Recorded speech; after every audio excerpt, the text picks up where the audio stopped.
Muito bem, vamos lá. A lição.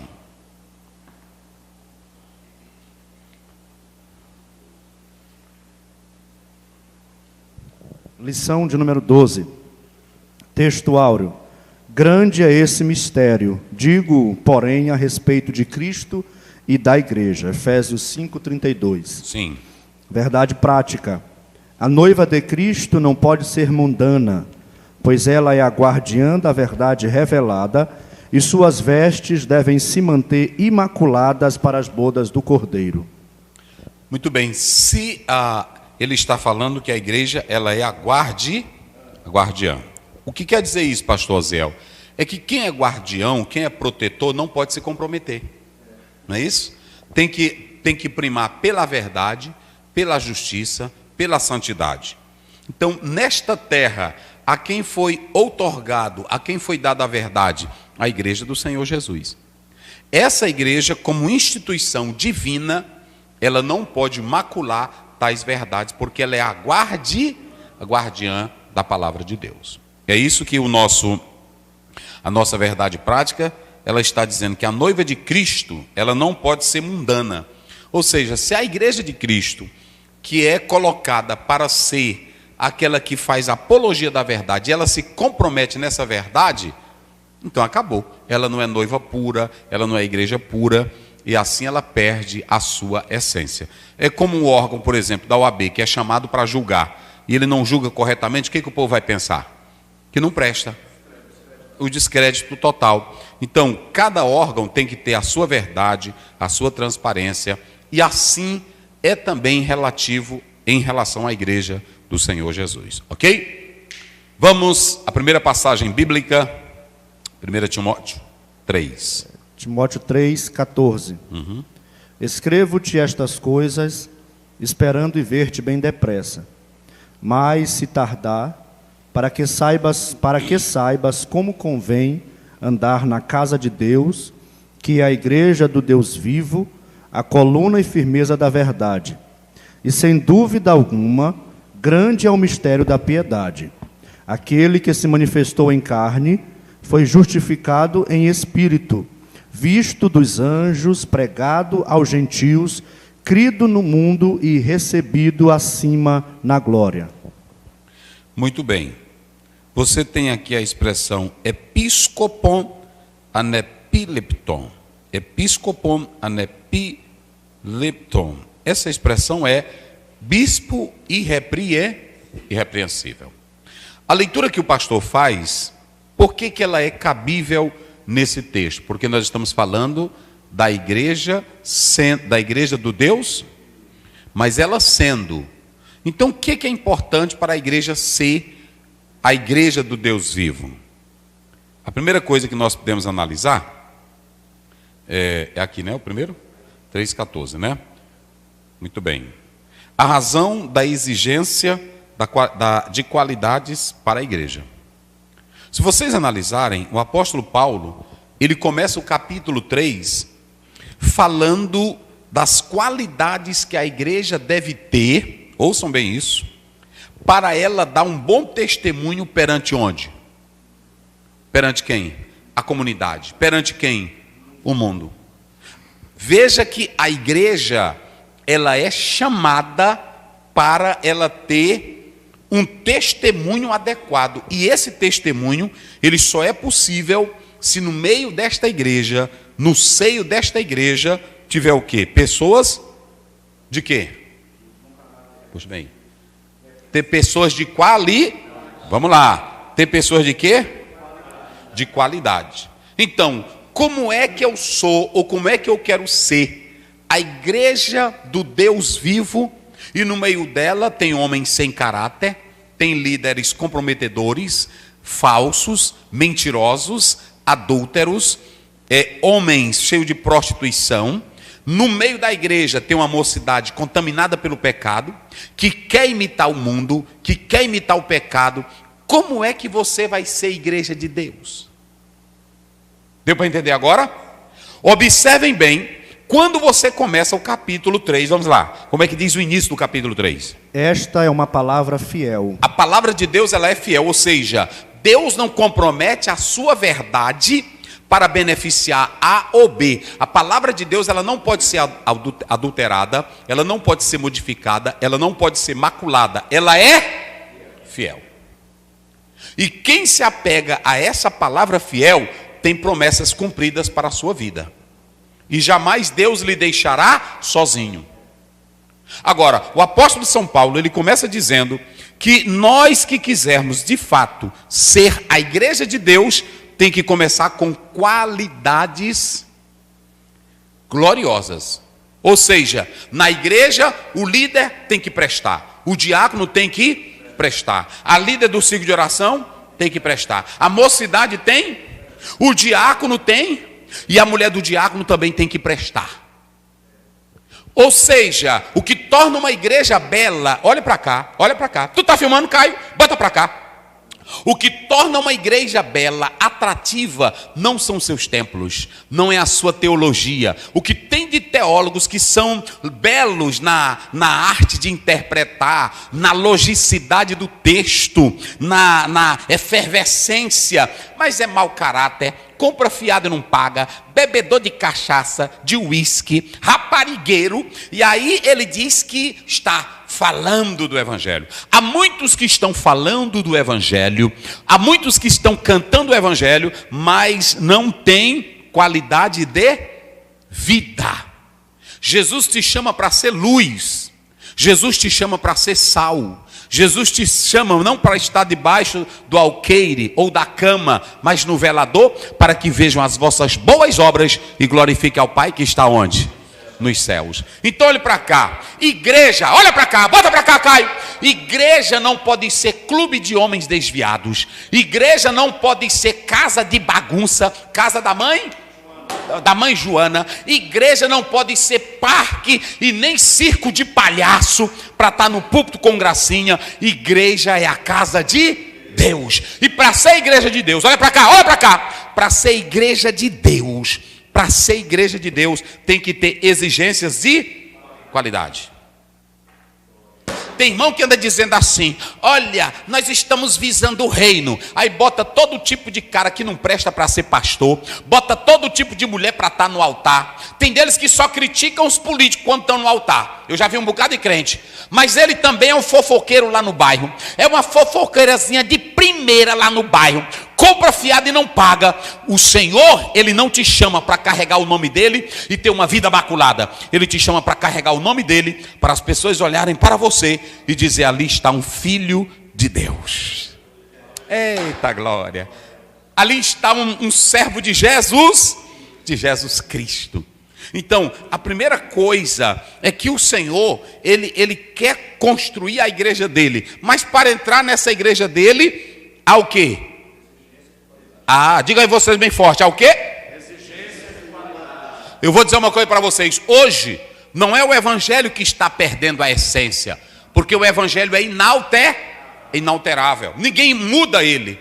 É como um sal, quando Jesus disse assim: se o sal se tornar, não existe isso, porque sal quem nasce sal já é sal. Agora ele está falando hipoteticamente, se o sal vier a ser, ou seja, quem é crente em Jesus Cristo de verdade, tem qualidade de crente. Pode ter mundanismo, pode ter tudo que tem no mundo aí que não presta, mas a igreja de Cristo, ela não vai adotar padrão de mundo, porque ela já tem um padrão de qualidade. Qual é o padrão de qualidade da igreja? É Cristo, é um modelo de quem? Lá em Mateus 13:15, aliás, em João 13:15, Jesus disse assim: em tudo eu vos dei exemplo para que vocês façam como eu fiz. Nós temos aí, o que mede o padrão de qualidade da comida? Como é o nome? Do órgão. Da comida, mas tem, né? Dos produtos que vão... É em metro, e aí tem que vão avaliar o restaurante, vigilância sanitária, o que mais? Se tudo lá fora tem padrão de qualidade, aqui também para ser igreja de Jesus tem padrão? A igreja de Jesus não pode ser lugar de briguinha, de crente vem andar dizendo que tem raiva do outro, briguinha de pastor, briguinha de auxiliar, briguinha de dirigente. Quando a isso, vocês não são nada de Deus. Porque a igreja de Deus, ela tem homens e mulheres de quê? De qualidade. Vamos ver aí as qualidades. Rapidinho. Convém que o bispo seja? Convém que o bispo seja irrepreensível, vai. Irrepreensível. O que mais? Marido de uma mulher. Só casado. É claro que eu sei que tem uns casos extras, tem uns casos que devem ser analisados. Não é assim? Que eu não sou doido. Agora tem homem aí que ele já tem 5 esposas, está que nem a mulher samaritana. E já está indo para a 6ª. Não é assim? Aí pronto. Mas tem que ser marido de uma só? E o que mais? Vai. Vigilante. Olha. Sóbrio. Sóbrio que anda em si, não anda na cachaça, vai. Honesto. Hospitaleiro. Apto para ensinar. Isso. Não dado ao vinho. Isso. Não espancador. Vai. Não cobiçoso. Vai. Moderado. Isso. Não contencioso. Isso. Não avarento. Sim. Que governe bem a sua casa. Se tu quer saber se tu é da igreja de Jesus, pega essa tua Bíblia e pegue como um espelho e veja se você tem essas qualidades. Eu não estou falando que elas são isoladas, elas devem existir e se relacionarem conjuntamente. Então a primeira coisa, para ser igreja do Deus vivo, é necessário que a igreja tenha o quê? Qualidade. Eu vou fazer uma pergunta aqui aos senhores e respondam em alto e bom som. Uma igreja aqui no bairro, ela é conhecida como a igreja cheia de crente fofoqueiro, ela é a igreja de Jesus? Uma igreja que o pastor dela já tem mais de 10 casamentos, é só mudando de mulher, ele é um pastor de Jesus? Uma igreja que lá dentro dela é escândalo de crente brigando, querendo bater em pastor, pastor querendo bater em crente, é a igreja de Jesus? Pega a tua Bíblia e vê se tu tem essas qualidades aí. Se tu não tiver, tu não é a igreja de Jesus. Tu é do clube de Satanás. Pastor Ziel, o senhor diz duro demais. Eu vou te mostrar uma igreja que Jesus chamou ela igreja de Satanás. É porque tem irmão que pensa que eu falo é da minha boca. Né? Tem dele. Está bem em Apocalipse, não é? Pronto. Ele pensa, ele fica dizendo... cadê? Quem encontra aí primeiro do que eu? Aí ele fica.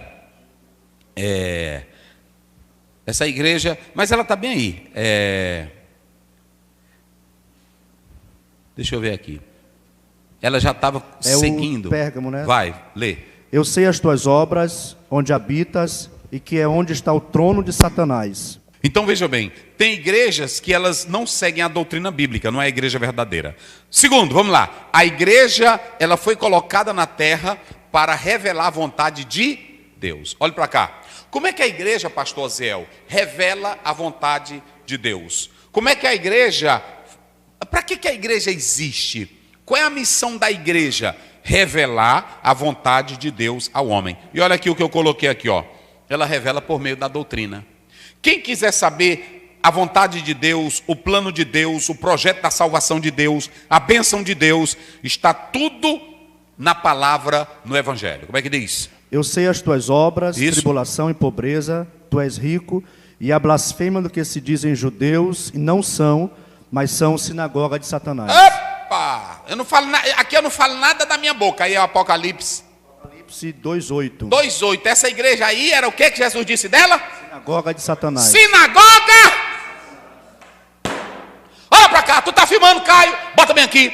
Igreja onde ela tem briga de crente, briga de pastor, é crente com faca, é crente falando mal um do outro, é irmão se digladiando, é fuxico na igreja, é auxiliar querendo bater pastor, pastor querendo bater. Vocês não são da igreja de Jesus Cristo. A igreja de Jesus Cristo não tem bode, a igreja de Jesus Cristo não tem boi, a igreja de Jesus Cristo não tem cão, a igreja de Jesus Cristo, ela tem ovelha, mansa.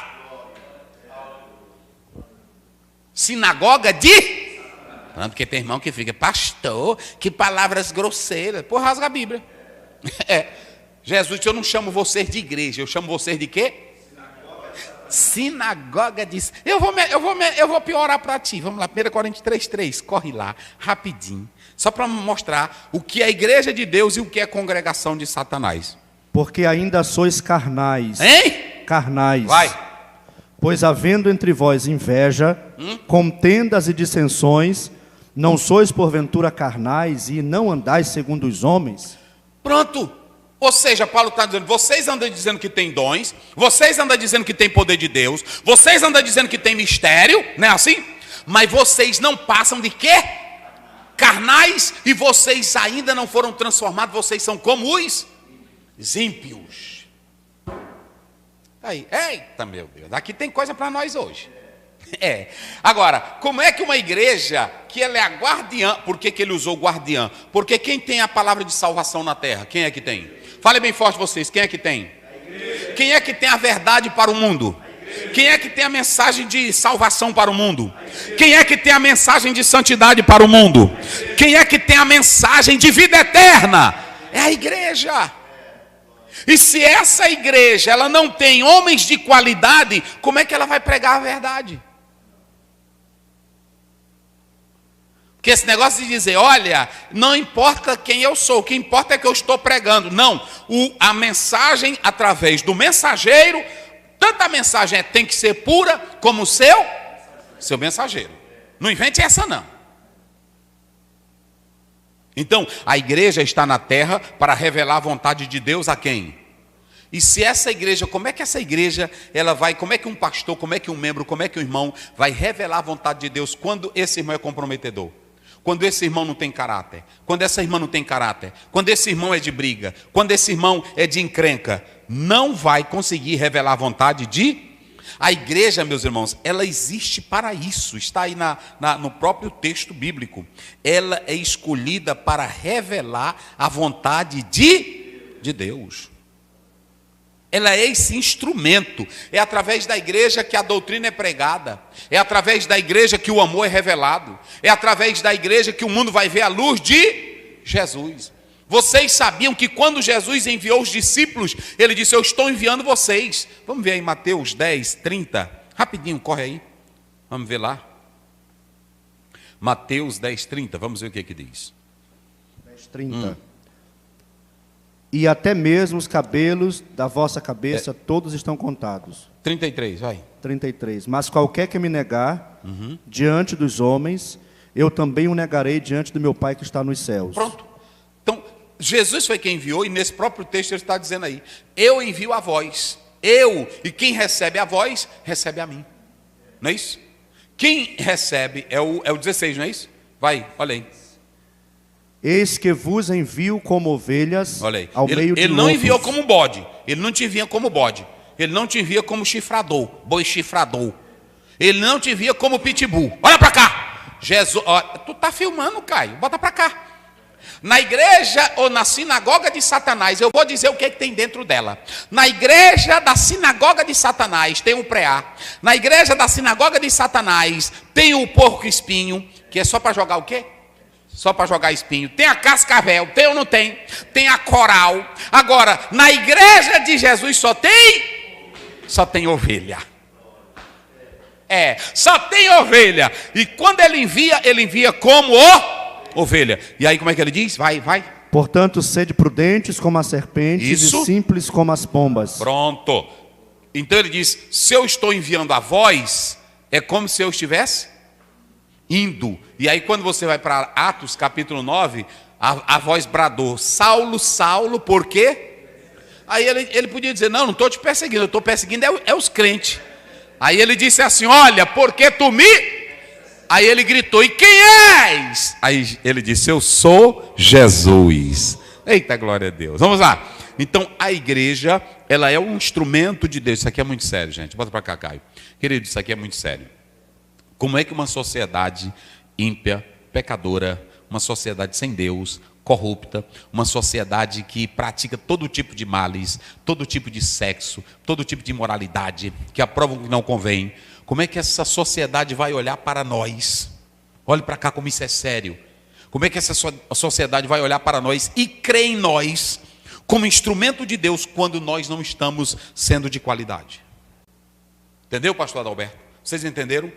Quando vocês me vêm aqui com esse desejo e essa efervescência de pregar, é porque eu quero que o mundo olhe para a igreja como santa, viva e pura. Não adianta o mundo olhar para nós apenas como uma igreja que faz o social. É bom fazer o social? É. Mas não adianta, porque nós fomos chamados para revelar a mensagem que salva. Não adianta o mundo olhar para nós e ver a igreja com os melhores cantores e os melhores pregadores. Isso não nos torna igreja de qualidade. A igreja, ela é de qualidade, não é quando ela tem bons pastores ou bons pregadores, porque na igreja não pode haver individualismo. A igreja é corpo, e no corpo todos nós temos importância. Então, se ela é chamada para revelar a vontade de Deus ao homem, e se o seu comportamento não é adequado, ela vai ser instrumento de Deus? E se os crentes não têm uma moral adequada, serão instrumentos de Deus? Como é que você pode... Fica contigo. Como é que tu pode ser instrumento de Deus quando a tua vida não condiz com a palavra? Não é isso? Se as suas atitudes, elas não condizem com o que a Bíblia diz. Fica contigo, filha. Fica contigo, rapaz. Fica contigo, moça. Fica contigo, obreiro. Olhe para você e pergunte: as minhas atitudes condizem com o que a Bíblia diz? A igreja, ela sustenta a verdade. Jesus, ele disse: conhecereis a verdade. Pronto. E Judas, versículo 3, vai lá. Olha o que a igreja tem que fazer: sustentar, defender a verdade. Vamos lá, Judas 3. Olha o que diz a palavra do Senhor. Judas 3.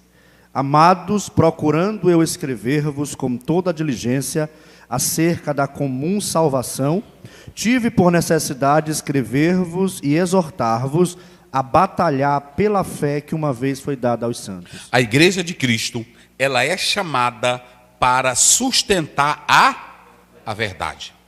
Se homens como o próprio Sócrates morreu pela verdade dele, ele defendeu uma verdade filosófica e morreu por ela, será que nós não temos uma missão mais sublime de morrer pela verdade do Evangelho? Nós temos que ter essa crença de sustentar porque Paulo diz que nada se pode contra, senão a verdade. Ele estava dizendo: a vida de vocês já é uma verdade que o mundo não pode contestar, porque o Evangelho mudou vocês. Aí, se essa igreja é chamada para ser o instrumento da verdade, revelar a verdade, ela tem que sustentar a verdade, ela não pode comprometer essa verdade. Quando eu prego que o homem tem que ser marido de uma só mulher, e eu já me divorciei 10 vezes, eu pergunto: um membro na igreja vai crer na minha verdade? Ele vai acreditar que eu estou vivendo o Evangelho? Se eu digo, a própria Bíblia diz que é para mim andar sóbrio, não é para me entregar às bebidas, à imoralidade, e alguém me vê nas ocultas, fora da igreja, nessa prática, eles vão crer no meu comportamento? Eles vão acreditar no que eu prego? Se a minha Bíblia diz que é para eu ser honesto, não andar espancando a esposa, não está aí no texto? Marido de uma só, não iracundo, nem espancador. Então, um marido que anda espancando a esposa dentro de casa, e lá no púlpito ele é um santarrão, pregadorzão, mas dentro de casa ele espanca a esposa tanto fisicamente como moralmente. Esse homem tem evangelho? E o pessoal no bairro que sabe esse comportamento dele, vão crer no evangelho? A tua vida imoral, a tua vida irregular, a tua vida falsa, a tua vida de aparência, a tua vida de sepulcro caiado, a tua vida de fariseu da fé, compromete a verdade. Muita gente na Europa largou o evangelho, não foi por causa da eficácia do evangelho, porque o evangelho é evangelho, mas por causa daqueles que pregavam o evangelho, ensinavam o evangelho, né? O problema não é a mensagem, o problema é o problema não é a adoração, é quem adora. É assim, eu vou para o hotel, eu sou convidado, a primeira exigência que eu faço: irmão, eu quero ir com minha esposa, porque eu só quero andar com ela. Quando eu termino de pregar, aí o rapaz do hotel anota. Aí eu disse: me dê aqui a nota, a minha esposa também vai, aí confere. Não é assim? Pronto. Se eu compro uma água, bota uma água. Se eu compro um refrigerante, bota um refrigerante. Assim, porque aquilo ali, quem está pagando é a igreja, não é assim? Eu só peço o necessário, só o necessário. Termino, eu vou comer na casa de um crente, eu vou para um local que os irmãos me levam, mas eu peço a notinha. Para quê? Para não dizer, olha, botaram isso e botaram isso aquilo ali. Vocês entenderam como é as coisas? Isso, eu duvido. Olha para cá, agora o irmão fez uma colocação. Agora deixa eu dizer uma coisa para vocês. Quem de vocês teria coragem de beber uma água que sai pura da caixa e o cano está cheio de lodo? Ou quem teria coragem de beber uma água que no meio do cano tem um rato podre? Pois está assim. Tem muitos que a água está passando, que a água pura é o evangelho, mas o cano está podre. Eita, meus irmãos. É pesado. Nós não podemos comprometer a verdade. Irmão, vamos manter a pureza do evangelho. Vamos pregar a verdade do evangelho. Vamos dizer a mensagem como ela é na íntegra. Agora, por quê? Porque veja bem uma coisa muito interessante. Vamos analisar. Pastor Zéu, e por que o senhor está colocando tudo isso aqui? Agora eu vou falar para vocês. Como foi que Paulo chamou a igreja? Vamos lá? Vamos lá. Primeiro, bem forte. Primeiro, coluna. Depois, firmeza. E depois, casa de Deus. Vamos lá. Primeiro, coluna. Depois, firmeza. E depois, por que coluna? Por que coluna? Hein? Pastor Wagner está dizendo aqui, vocês podem participar. O pastor Wagner está dizendo aqui que a coluna sus está aqui. Vamos lá. Estilos. Vamos lá. Estilos. Pronto. Pilar. Vou colocar bem aqui. É o quê?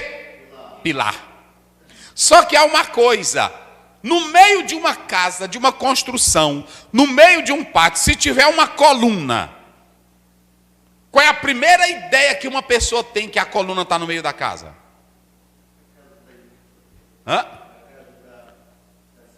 A casa está segura. Mas aí depois o que ele faz com essa coluna, que é o pilar, que é um dos pilares da construção? Hein? Reveste. E depois que ele reveste a coluna, faz o quê? Mostra para todo mundo. E se ela está mostrando para todo mundo, ela está servindo ali de quê? E se ela está servindo de base, o que acontece nela ali? Ela é um padrão, ela é um referência, ela embeleza. Uma coluna bonita, ela tanto sustenta como ela embeleza. E se ela embeleza, o que essa coluna faz? Vamos lá? Ah, fala aí. Ela faz o quê? Chama a atenção. Pronto.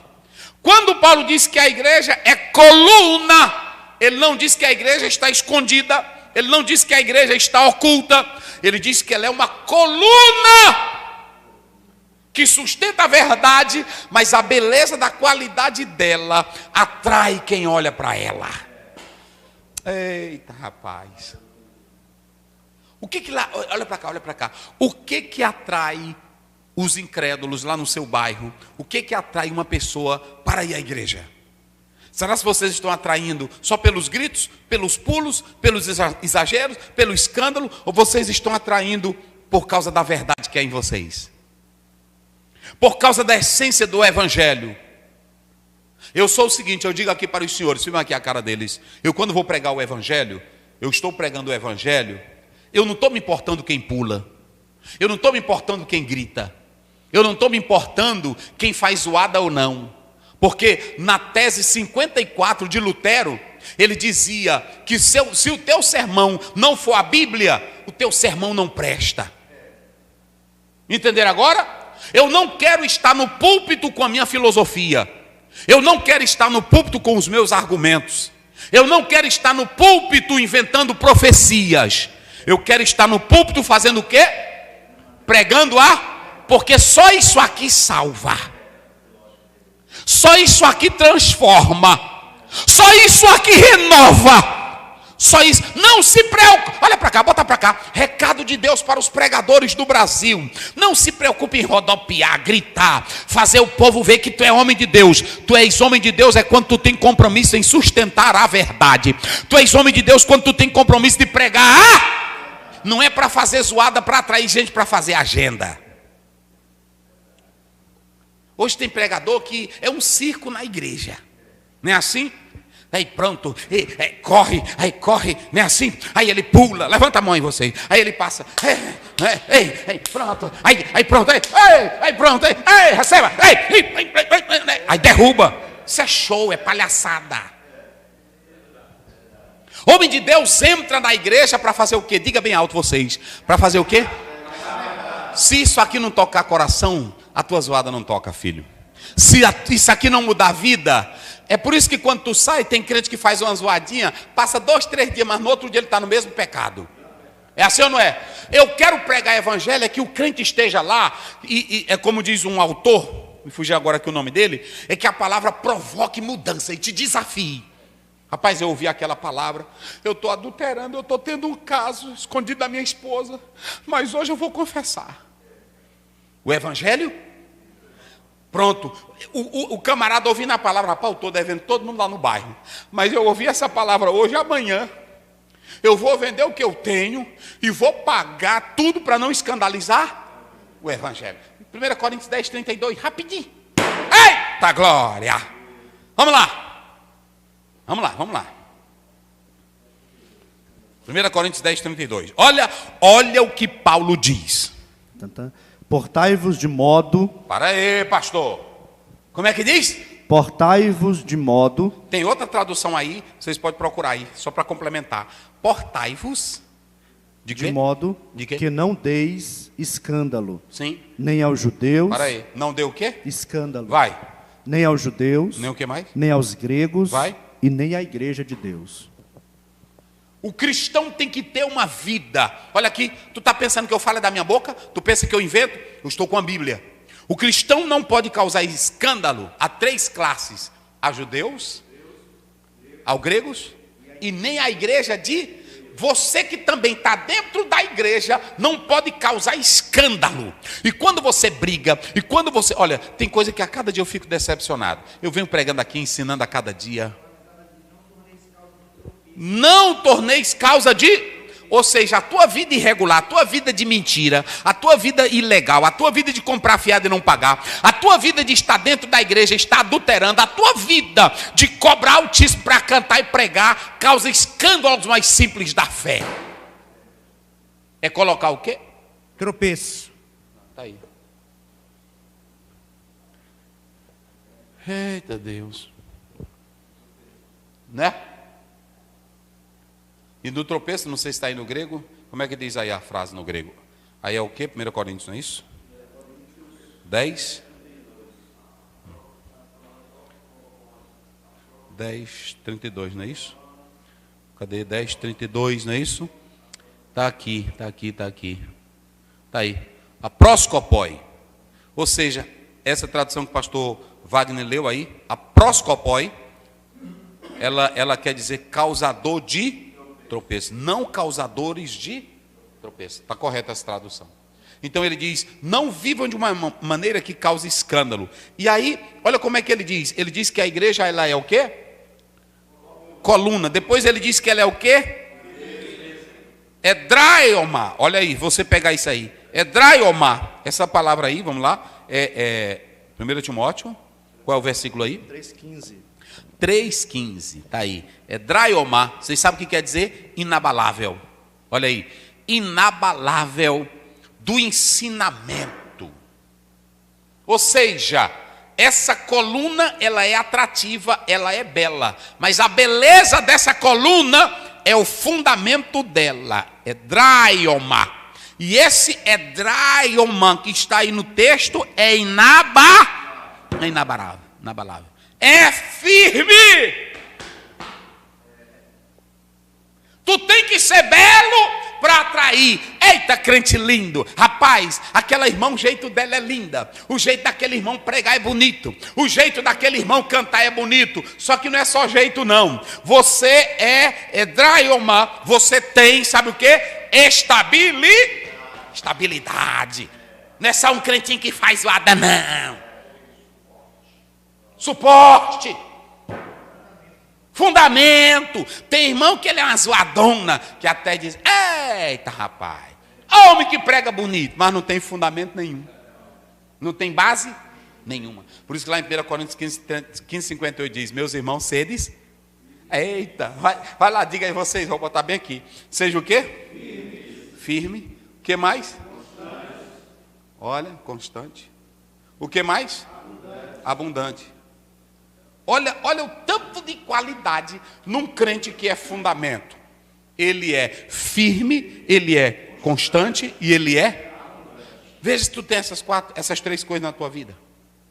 Veja se tu tem. Então, aqui Paulo está dizendo que essa igreja, para ela ser casa de Deus, ela tem que ser o que primeiro?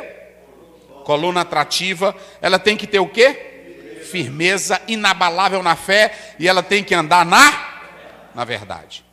E aí você tem aí essa expressão, observem aí, que ele chama de casa de Deus, não é isso?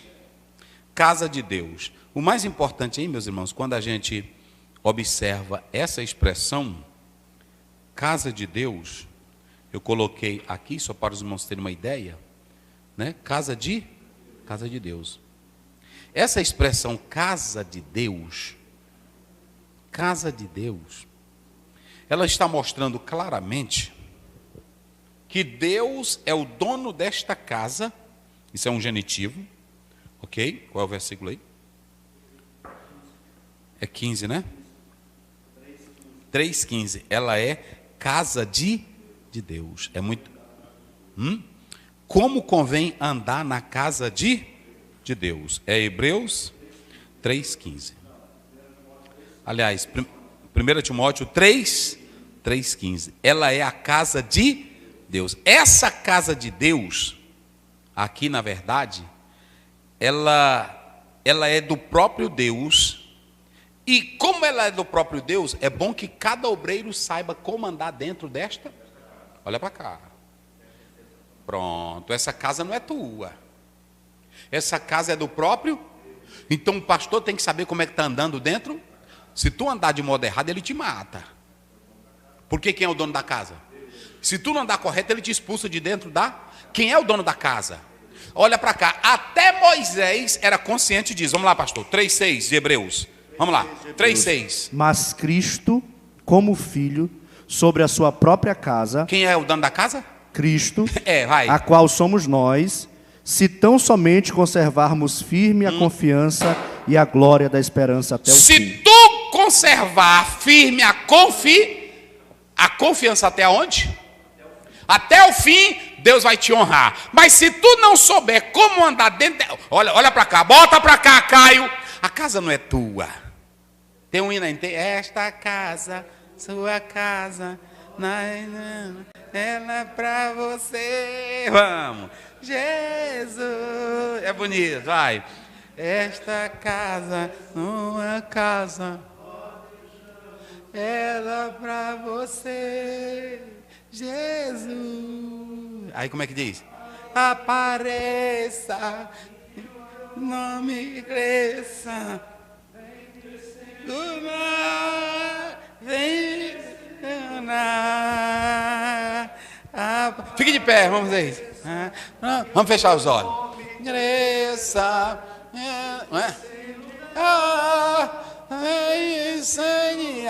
aí como é que diz o resto? É só, esse é o coro, é? Que mais? Mas tem outra coisa que eles dizem. Não? Sabe não? Aí mais depois disso daí, o que tem? Como é depois? O que tem? Depois disso aí? Porque tem um período que aí eles botam, a bateria fica pão, aí o jovem chora, porque eu quero pegar essa parte bem aí, para me dizer aqui para os irmãos. É isso aí. Cadê? Achou aí? Depois. Essa, cadê? Me dá aí a letra, me dá aí. Aqui. É bem aí. Não é aqui? Esta, é aqui, né? É, aqui, essa casa é a sua casa, né? É a sua casa. Aí aqui, né? Apareça, que o teu nome cresça. Bota a mão aí vocês assim, ó. Segurar, vem me. Aí pronto. Aí o baterista vai. Pum, pum, pum. Vai, pode cantar. Pum, pum, pum, pum. Aí pronto, e os jovens chorando, e os irmãos, não é assim? Vem me incendiar. Olha pra cá. Olha pra cá.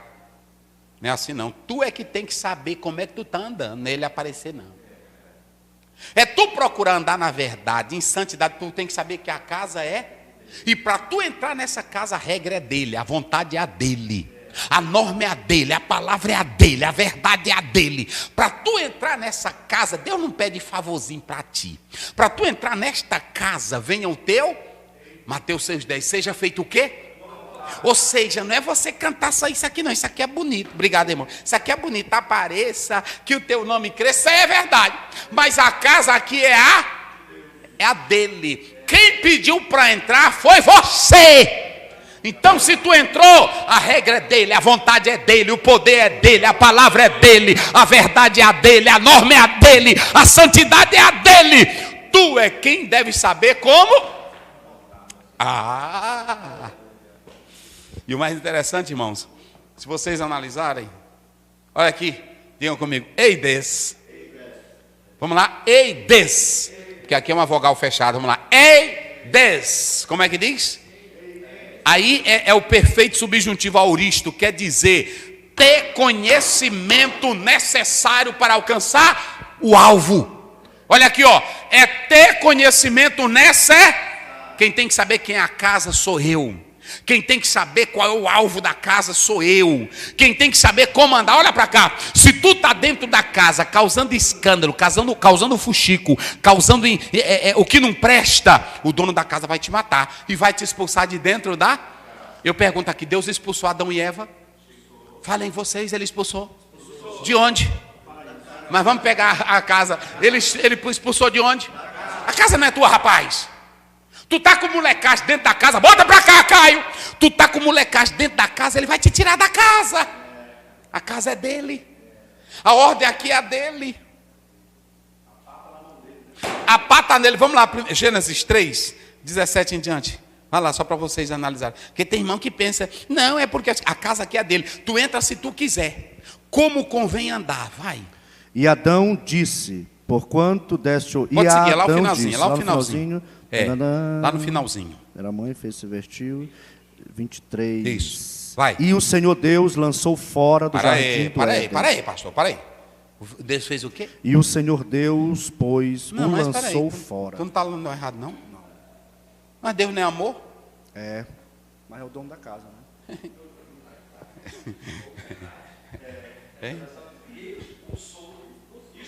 Como é que diz? Fala, lê aí. E expulsou o homem. Mas Deus não é amor? Fala aí o senhor. É amor, mas é justiça. Ele gosta da coisa em ordem. Mas não é isso? E os universalistas que dizem que todo mundo vai ser salvo? E como é que fica aí? Deus deu a melhor casa para Adão morar. Gam, né? Gam, jardim, lugar de delícia, ele deu a melhor. Ele te bota na casa, aí tu pode cantar, apareça, mas ele só vai aparecer se tu prestar. Que o teu nome cresça, o nome dele já é grande, não precisa crescer não. Quem tem que prestar é tu. E os e ainda para mostrar mais moralidade, o que Deus fez? Pois querubins ao oriente do jardim do Éden e uma espada inflamada ao redor para guardar o caminho da árvore da vida. Você vê que lá, quando você estuda os monumentos, as peças da arca, o que tem na arca? Dois o quê? As asas, que elas fazem o quê? Quem é que está guardando a santidade? Quem é que está guardando a entrada? Não é assim não, filho. Aqui tu entra na casa, mas para tu ficar dentro da casa, a regra é a dele, a norma é a dele, a palavra é a dele, a verdade é a dele, a santidade é a dele, o padrão é dele, o nome é o dele, a glória é a dele. Na casa tu não é grande, na casa tu não manda, na casa tu não tem nada. A casa é dele. Procura andar direitinho não. A porta está aberta. Agora, tu entrar nessa casa e querer se amostrar, pronto. E na casa, nem que tu seja profeta, nem que tu seja grandão, o Moisés quis dar uma horinha, ele quis dar uma dentro de chefe da casa. Não foi? Deus disse, fale a rocha, ele bateu. Não foi assim? Aí, na outra, ele disse, onde é que tu vai arrumar um tanto de carne para esse povo? Por bonito, tu também não vai entrar? Tu não vai entrar na terra. Eu não vou te dar, para tu deixar de ser besta. Porque quem manda na casa sou... Eu não estou te perguntando se eu vou fazer ou se eu não vou. Na casa não dê pitaco. Olha para cá, tu está filmando direito, Caio. Na casa não dê pitaco. Na casa não dê norma. Ele já fez a casa, quem tem a norma é ele. Quem tem o padrão é ele. Quem tem a medida é ele. Quem tem o tamanho é ele. Quem tem a altura é ele. Quem tem a cor da parede é ele. É o sangue de Cristo. Te aquieta. A casa é dele. Não vai botar pitaco na casa dele não. Na tua casa tu bota, agora na de Deus não. Como convém andar. Eita, porque se Deus quer fazer da igreja a coluna da verdade, é preciso tu saber e tu ter o conhecimento de como Deus quer que você ande na verdade. Pronto, aí aqui você tem a igreja, é uma coluna e um fundamento. Ora, se essa igreja é o pilar, é o fundamento, é a verdade, ela tem que comprometer a verdade? Ela tem que ser defesa ela tem que ter um brilho e uma verdade que o mundo olhe para ela. Eu li um certo autor que diz que essa igreja, ela é como um farol em alto, que os barcos fazem o quê? Pronto. Nós somos esse farol para atrair os piores pecadores, os piores homens, as piores mulheres, os piores bandidos, os homens sem compromisso, os homens sem moral, os homens sem ética. Essa igreja ela tem a verdade para ser a luz, o farol em meio às trevas. Filipenses 2,15. Resplandeça a vossa luz diante dos homens, diante de uma sociedade corrupta. Resplandeceis como? Como ar, luzeiro. Onde é que o pecador vai encontrar a luz da verdade? Na igreja. Onde é que o ímpio vai encontrar a luz da verdade? Na igreja. Ok? E aí você tem no final o sentido da palavra. Eu não coloquei aqui, né? Eusebeia, né? Eusebeia tanto fala dessa questão religiosa, da religião, como também fala do pensamento doutrinal da vida de Cristo. O que você tem aqui no final? Você tem um hino doutrinário. Qual é o hino doutrinário? Vamos lá. E sem dúvida, grande é o mistério da piedade. Sim. Aquele que se manifestou em carne, isso, foi justificado em espírito. Aquele que se manifestou em carne. A obra de Cristo, a sua morte e a ressurreição. Vai. Foi justificado em espírito, visto dos anjos, sim, pregado aos gentios, isso, crido no mundo, sim, e recebido acima na glória. Ficou provado que Jesus era um Messias enviado e que consumou a obra da redenção. Pronto, ok? Pronto, Caio? Aí o que acontece? Efésios, vamos lá, pastor, rapidinho. Vou pegar o Efésios aqui. Vai lá. Efésios 5. Vamos, é rápido aqui. Efésios 5, 22. Vós, mulheres, sujeitais a vosso marido como ao Senhor, porque o marido é a cabeça da mulher, como também Cristo é a cabeça da igreja, sim, sendo ele próprio o salvador do corpo. De sorte que assim como a igreja está sujeita a Cristo, assim também as mulheres sejam em tudo sujeitas a seu marido. Vós, maridos, amai a vossa mulher, como também Cristo amou a igreja e a si mesmo se entregou por ela, para santificar, purificando-a com a lavagem da água pela palavra, para apresentar a si mesmo igreja gloriosa, sem mácula, nem ruga, nem coisa semelhante, mas santa e irrepreensível. Assim devem os maridos amar a sua própria mulher, como a seu próprio corpo. Quem ama a sua mulher, ama-se a si mesmo. Porque nunca ninguém aborreceu a sua própria carne, antes a alimenta e sustenta, como também o Senhor faz para a igreja, porque somos membros do seu corpo. Por isso deixará o homem seu pai e a sua mãe, e se unirá à sua mulher, e serão dois numa carne. Grande é este mistério. Digo, porém, a respeito de Cristo e da igreja. Assim também vós, cada um em particular, ame a sua própria mulher como a si mesmo, e a mulher reverencie o marido. Pronto. Eu vou ser breve aqui para nós corrermos aqui. Primeiro, já tem aqui, eu coloquei ali, mas eu quero só falar para vocês. Primeira coisa, aqui você tem um comportamento que gera boa ordem. Olha para cá. Comportamento que gera boa. Se qualquer família, esposo e esposa tiverem esse comportamento que gera boa ordem, qual é o comportamento que gera boa ordem? 22. Submissão. Qual é o comportamento? Temor ao Provérbio 1:7. O temor é o princípio do quê? Então, o Senhor Deus, ele começa com um padrão que uma mulher da sociedade de hoje, ela não quer. Há um exegeta que diz que esse versículo aqui para a mulher moderna, para a mulher atual, é um pior versículo. Sejam submissas aos vossos próprios. Isso aí nem entra na mente de uma feminista. Agora prestem atenção. Para manter a boa ordem, para manter o padrão, para manter a tranquilidade no lar, se todos seguissem o que a Bíblia ensina, não havia conflitos familiares. Porque o Senhor Deus começa dizendo para a mulher, seja o quê? Agora prestem bem atenção uma coisa. Pastor Ziel, mas aí ela ser submissa, só que vem uma coisa mais interessante. Essa submissão que ela vai fazer não é por causa do marido, não é por causa da beleza dele, não é por causa do dinheiro dele, é por causa do quê? Do amor a... E quem ama a Deus, ele recompensa. Uma mulher cristã que ela teme o marido, ela não teme ao marido simplesmente por temer a ele, mas ela faz isso por causa do temor ao Senhor. Então o que traz boa ordem para uma sociedade perversa, para uma sociedade? A submissão e o temor ao... Se todos tivessem isso, a vida no lar, a vida a dois seria abençoada. Você tem princípio de sabedoria para a ordem, para as mulheres, está aí do 5:22 a 23. Você tem dos pais aos filhos, ou dos filhos aos pais, Efésios 6, 1 a 4. E você tem 6 a 5 a 9 dos filhos para com os... Olha aí, se houver esse temor e esse princípio de sabedoria, vai ter boa ordem? Então pronto. A gente fica com um monte de estudo para casal, estudo para família, e repetindo as mesmas coisas. Bastava tu ter o temor ao Senhor e a subir-me e a obediência, isso tudo estaria o quê? Resolvido. Mas não tem, aí é toda hora briga, é marido brigando com a esposa brigando com o marido. Segunda coisa, há uma ordem estabelecida por Deus. Vamos ver aí, rapidinho. 11, começa do 12, 1 Coríntios 11. 2 a 16. Vai lendo aí. 2 a 16. Lê o 11, 11, vai. Todavia nem o varão é sem a mulher. Começa do 9, vai. 9. Porque também o varão não foi criado por causa da mulher. Isso. Mas a mulher por causa do varão.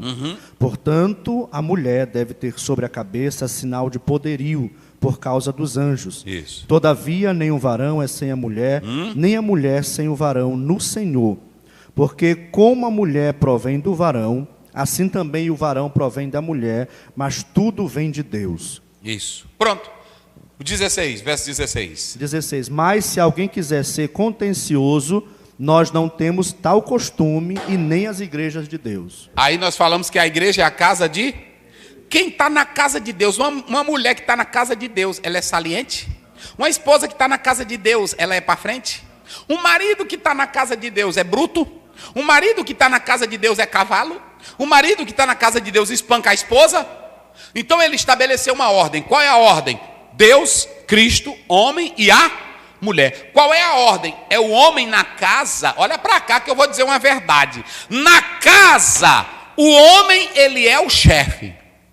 Tu quer ser chefe na casa? Quer? Tu tá fumando? Cai. Bota para cá. Tu é chefe lá na tua casa? Não, tu é chefe. Tu é chefe, irmão? Casou? Agora a tua mulher manda lá em tu. Não, né? O senhor é chefe em casa? Tu é chefe, irmão? Tu é chefe? O senhor é chefe? Esse aqui é casado também. Tu é chefe? Pois pronto. Sabe o que é que vocês vão entender aqui sobre chefe? É que aqui, quando ele fala de chefe, não está falando aqui de um despótico, de um autoritário. Chefe aqui não tem nada a ver com isso. Chefe aqui é que tu tem que sacrificar a tua vida pela tua esposa. Chefe aqui é aquele que primeiro fica na frente para defender ela. Rapaz, é linda a Bíblia. A verdade. É muito interessante isso aqui, porque o chefe aqui, ele tem que ter a conduta de Cristo. E qual foi a conduta de Cristo? Fala aí, daí para ele falar o que foi que aconteceu, hein? Conduta de Cristo. Morreu pela igreja. E o que foi que ele fez pela igreja? Deu a vida. Deu a vida. E ele fez o que pela igreja? Se ele deu a vida? Se sacrificou. Então ser chefe, olha para cá como é linda a Bíblia. Eita glória a Deus. Rapaz, é bonito, vou dizer para vocês, é bonito. Um pai de família, um homem dentro de casa, ele faz o sacrifício para tornar a mulher dele mais feliz. Olha para cá, tu tá filmando, eu vou dizer, um homem que é o chefe na casa, porque preste bem atenção, quem vai apresentar a noiva, eu vou já falar isso aqui, quem é que apresenta a noiva? Quem é que apresenta a noiva? Quem foi que quis apresentar a mulher para o reino dele todinho? Não, lá no livro de Esté, primeiro capítulo, a rainha Vasti, quem foi? O rei. Quem foi? O rei. Então quem apresenta a noiva, quem é? É o noivo. Quem é que apresenta a esposa? O noivo. Aqui está a minha esposa. E eu te pergunto, tu quer apresentar uma banguelada sem dente? Eu vou falar agora. Ei! Tu quer apresentar tua esposa com vestido de chita? Não. Tu vai apresentar ela com um vestido velho para ela levantar assim o braço e rasgado? Não. E os cabelos das axilas aparecerem? Ei? Ei? Tu vai apresentar ela com os olhos cheios de remela? Não. O noivo. Eita, rapaz. Quem quer apresentar a noiva, quem é? Vamos ver 5:27 de Efésios. É só na Bíblia. Isso aqui eu já mostrar. Tu quer ser o chefe? Eu estou te mostrando. Vai. Para a apresentar a si mesmo. Para aí. Para apresentar a si mesmo. A si mesmo o quê? Igreja gloriosa. O que mais? Sem mácula, nem ruga, nem coisa semelhante, mas santa e irrepreensível. O chefe se sacrifica. Olha para cá. Tá filmando, Caio? Bota para cá. Ei, maridos que querem ser chefe. Tu quer ser chefe? Eu vou mostrar o que é o marido chefe na Bíblia. O marido chefe na Bíblia, ele tem o prazer de apresentar a noiva dele como a mais linda. Ele tem um prazer não de torná-la feia. Se ele casou com ela e ela ainda não está mais bonita, ele tem que apresentar ela mais. Aí como é que trabalha? Vamos lá, vocês. Como é que o marido trabalha para botar a mulher para ficar bonita? Vamos lá, fala aí vocês. Como é que o marido trabalha para a mulher ficar bonita? Vestindo, proporcionando, pagando as coisas, pagando as contas, vai. Cuidando, incentivando, botando para estudar, salão, fazendo feliz. Sabe como é que ele torna ela bonita? Contribuindo para a felicidade dela. Ele tem que olhar, ela tem que se sentir, meu Deus, meu marido, ele promove tudo para mim. Ele não me quer ver chorando, ele não me quer ver triste, ele não me quer ver atrasada. É o marido chefe. O marido chefe é aquele que se supre as necessidades dela. Ele quer apresentar ela para a sociedade. Olha para cá. Ele quer apresentar ela, está lá no livro de Cantares. Quando ela diz assim, ele diz, tu tem várias mulheres, mas eu não sou essas mulheres. Aí ele diz, não, eu vou te apresentar como o meu estandarte, a minha bandeira. Eu vou te colocar no meu coração. Sabe quando é que a mulher se sente uma mulher ao lado do marido, uma esposa? É como ele faz como Jesus. Jesus quer apresentar a igreja dele como?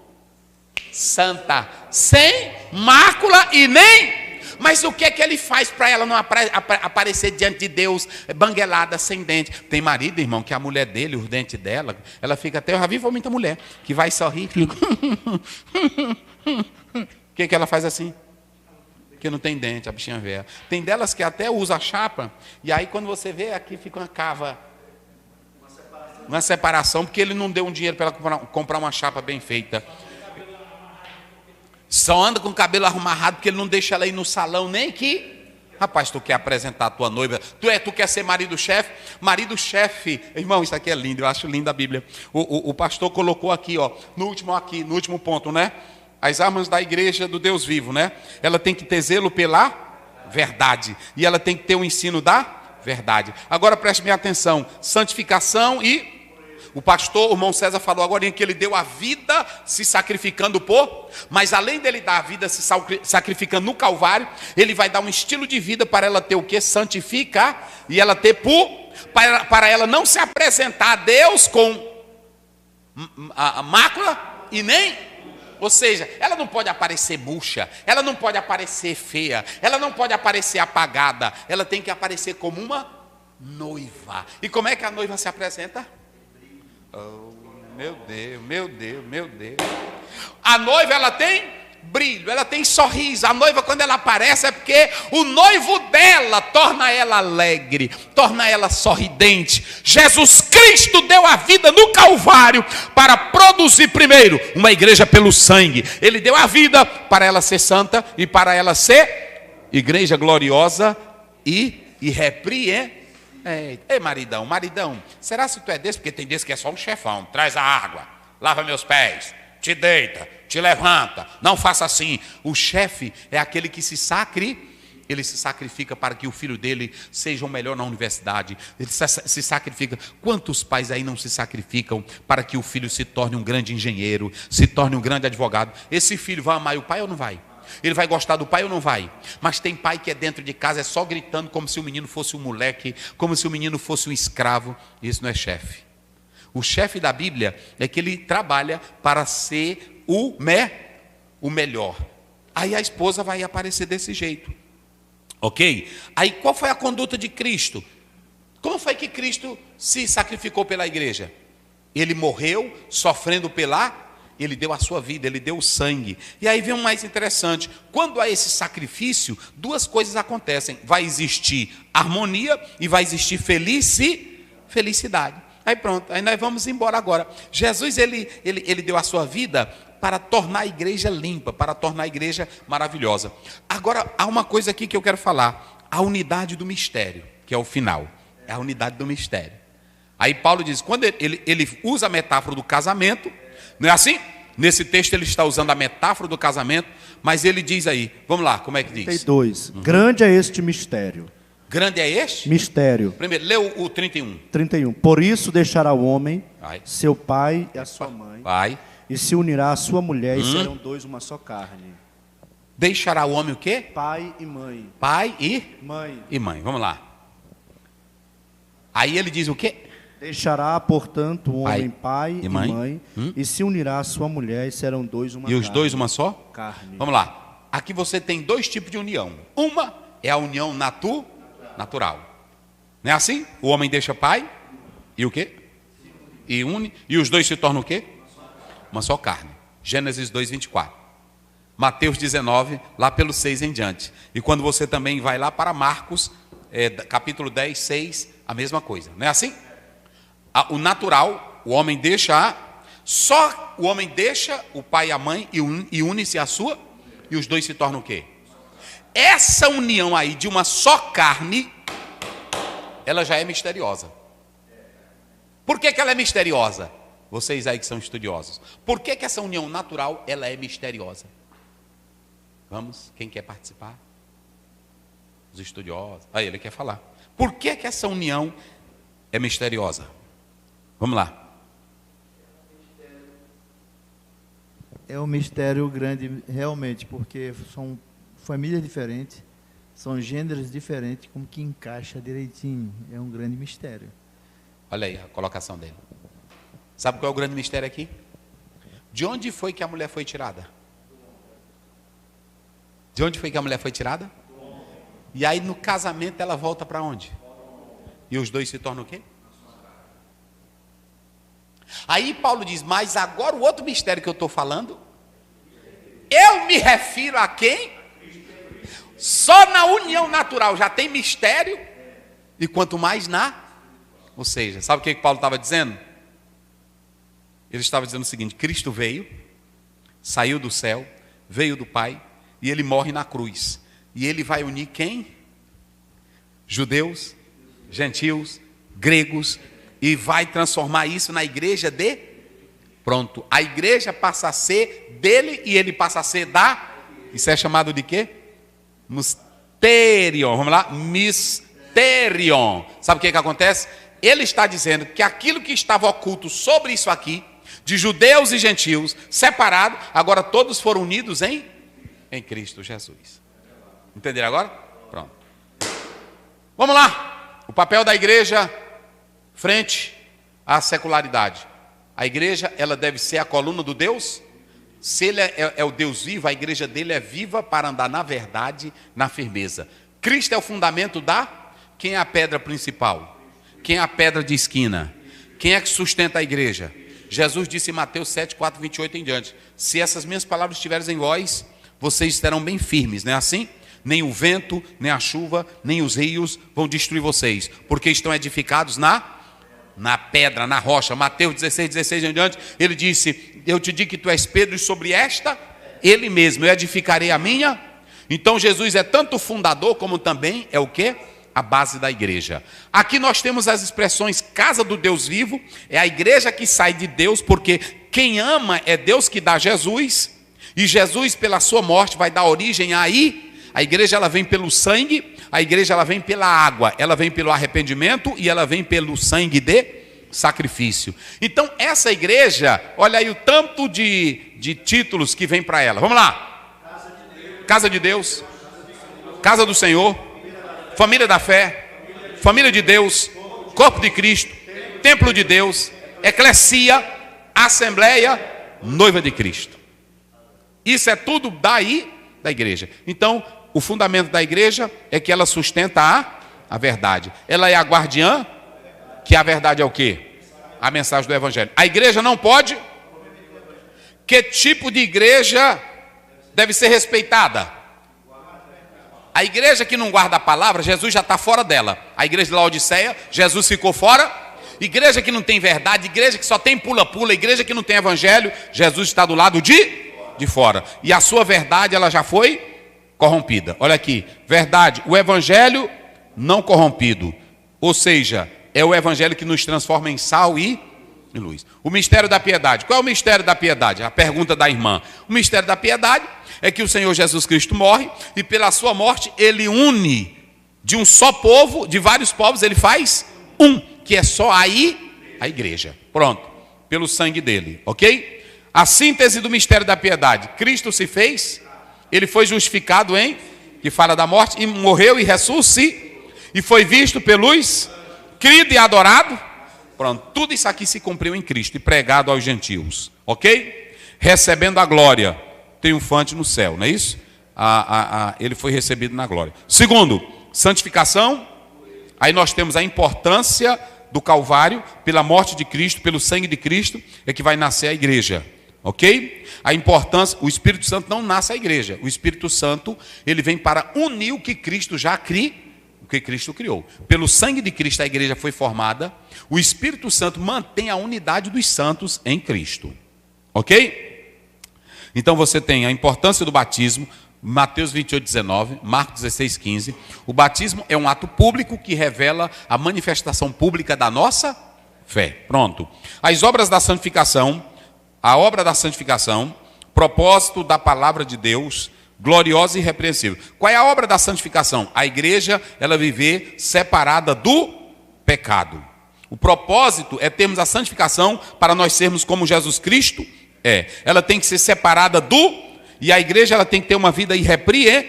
Isso é santidade. E aí, o mistério de Cristo, nós já explicamos. Deus abençoe a todos em nome de Jesus. Pastor Wagner, orando em